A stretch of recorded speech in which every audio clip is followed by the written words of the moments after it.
सबसे ज़्यादा वैल्यू जो हमको करनी चाहिए, अपनी बॉडी की वैल्यू करनी चाहिए, अपने शरीर की वैल्यू करनी चाहिए, क्योंकि अगर हमारी बॉडी हेल्दी है तो हम दुनिया के सबसे करोड़पति इंसान हैं।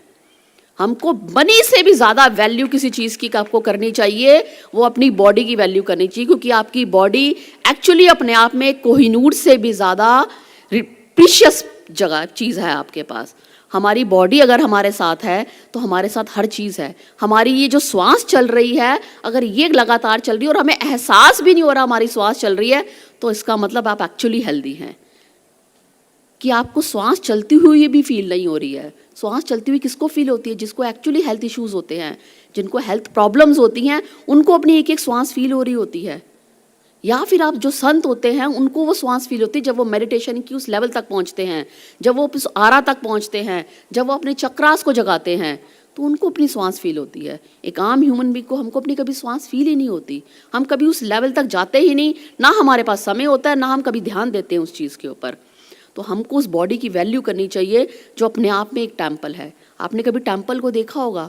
टेम्पल ऑटोमेटिकली एक बॉडी की शेप में बनाया जाता है। परमात्मा ने टेम्पल को जो बनाया है वो एक ह्यूमन बीइंग जब लेटा होता है ना, तो उसकी शेप में टेम्पल को बनाया है, क्योंकि उन्होंने आपको एक एग्जाम्पल दिया है कि आपकी बॉडी आपका टेम्पल है। जब हम अपनी बॉडी को टेम्पल मानेंगे, हम अपनी बॉडी की रिस्पेक्ट करेंगे, तो ऑटोमेटिकली हमने परमात्मा की रिस्पेक्ट कर दी। हम अपनी बॉडी को वैल्यू देंगे, हमने परमात्मा को वैल्यू दे दी, हमने अपने गुरु को वैल्यू दे दी। बॉडी अच्छी है तभी तो हम संगत जा पा रहे हैं।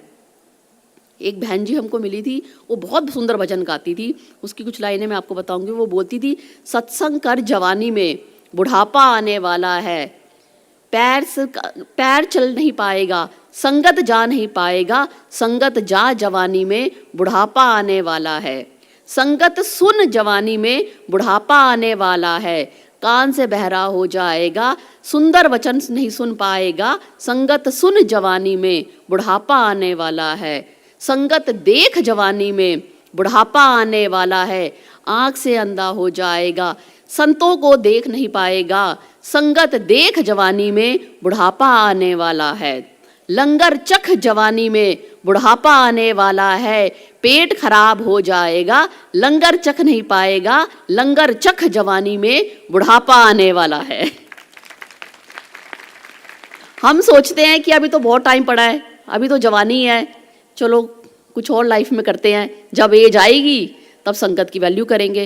बट एक्चुअली हमको पता नहीं चलता कि जो आपको अपने यंग एज में जो आपकी वैल्यूज़ रहती हैं, जो यंग एज में आपकी नेचर रहती है, वही नेचर आपकी बुढ़ापे में रहती है। फिर आपको बहुत डिफ़िकल्टी होती है संगत जाने में, तब आपको बहुत डिफ़िकल्टी होती है पाठ करने में, क्योंकि आपकी लाइफ साइकिल ही वैसी नहीं रही है। तो अगर हम अपनी लाइफ साइकिल ही ये जवानी में ही बना ले कि हमेशा संगत जाएं, अपने बच्चों को संगत जाएं, लेकर जाएं, पाठ करें, तो हमको बुढ़ापे में कभी उस चीज़ की कभी प्रॉब्लम ही नहीं होएगी, क्योंकि हमारी नेचर में वो चीज़ डेवलप हो चुकी होगी। वो पाठ जो है वो हमारी श्वास बन चुका होगा। वो पाठ करना हमको भार नहीं लग रहा होगा, वो पाठ को करना, वो मंदिर जाना हमको भार नहीं लग रहा होगा, क्योंकि वो हमारी डेली रूटीन में डेवलप हो चुका होगा। तो जो चीज़ हमारे डेली रूटीन में डेवलप हो जाती है, वो चीज़ हमको कभी भारी नहीं लगती। भारी तब लगती है जब हम कभी एक दिन पाठ कर रहे हैं, 2-3 डेज छोड़ रहे हैं, फिर पाठ कर रहे हैं, फिर 2-3 डेज छोड़ रहे हैं, तब हमको भार लगता है। तब हमको लगता है okay it is a big task to do, इसको करने में प्रॉब्लम होने लग जाती है हमको। तो अगर हम उसको अपनी डेली रूटीन में उतार लेंगे तो हमारा पार्ट ऑफ लाइफ बन जाएगा। जैसे हम ब्रेकफास्ट करते हैं, जैसे हम लंच करते हैं, जैसे हम डिनर करते हैं, ऐसे ही हम पाठ करें।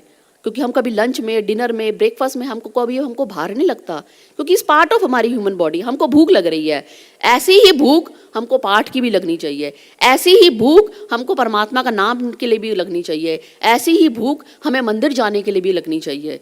तो हम जब ये परमात्मा के नाम को इतनी वैल्यू देते हैं, जिस परमात्मा ने हमें श्वास दिया, जिस परमात्मा ने हमें इतना सुंदर शरीर दिया, हमको उसकी वैल्यू करनी चाहिए। हमको अपने सारे जो कर्म हैं उसको सुधारना चाहिए, मंदिर जाके पाठ करके। मंदिर जाने से हमारे ऐसे पक्का पाठ, ऐसे कर्म करते हैं कि हम कभी सोच भी नहीं सकते। जो घंटी की ध्वनि से हमारे इतने कर्म करते हैं, धूप जलाने से इतने करते हैं। जब आप धूप जलाते हैं, जो आपकी धूप की जो नासिका होती है, जो नासिका से आप सांस लेते हैं ना, वो जो सांस है वो आपकी मूलाधार चक्र से जुड़ी होती है।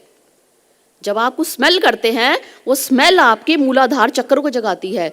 तभी मंदिर में जाके धूप जलाई जाती है कि जैसे ही आप धूप जलाएंगे, वो जो नासिका से जब आप सांस लेंगे, वो जब आप स्मेल आपकी नाक में अंदर जाएगी, वो श्वास आपके मूलाधार चक्र को जगाएगी। वो मूलाधार चक्र जब आपका जगेगा तो आपका पाठ में ध्यान लगेगा। वो मूलाधार अगर आपका चक्र जग गया तो धीरे धीरे आपको यहाँ तक पहुँचने में समय नहीं लगेगा। सबसे इंपॉर्टेंट है आपके मूलाधार चक्र को जगाना। वो कैसे जगेगा? पाठ करके जगेगा। वो कैसे जगेगा? मंदिर जाके जगेगा। वो कैसे जगेगा? संतों की वाणियाँ सुन के जगेगा।